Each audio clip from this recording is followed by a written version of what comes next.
It'd take you back to 1985 when I felt like my marriage was dead. We built a brand new house. I couldn't even move into it. I felt like that my marriage was over. I didn't love my wife anymore, and I was just devastated. I didn't know what to do. When John and I separated, I found myself, I was devastated. I didn't know what to do. We just built a new home. I didn't know how I was going to pay for it. I worked part-time so that I could be with my son more. Just didn't know who to turn to. I felt like I was broken and spilled out.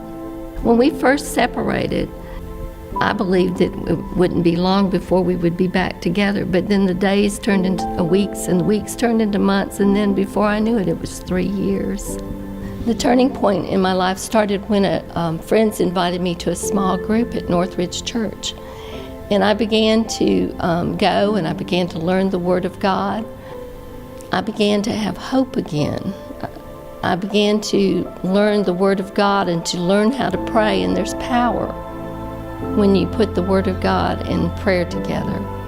I got connected with a group of people who loved the Lord and stood with me and prayed with me, and we prayed for those 3 years.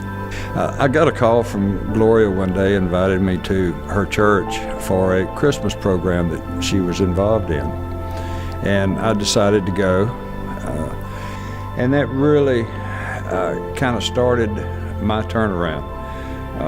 Seeing and meeting the people that had been standing and praying for me so long, just feeling the power throughout that church.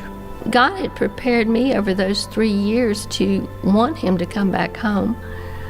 I was praying not just for our marriage to be restored, but I was praying for God to restore John to him. After a year, John did start coming to Northridge and was restored to the Lord. From that visitation at the church, we started getting together more often, talking more, doing family things together.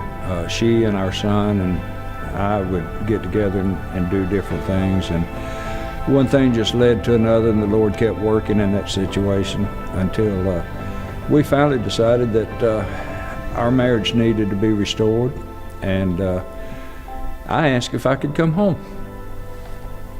Is our marriage perfect today? No, it's not. We have our ups and downs, but God is in the middle of it, and we celebrate 50 years together this year.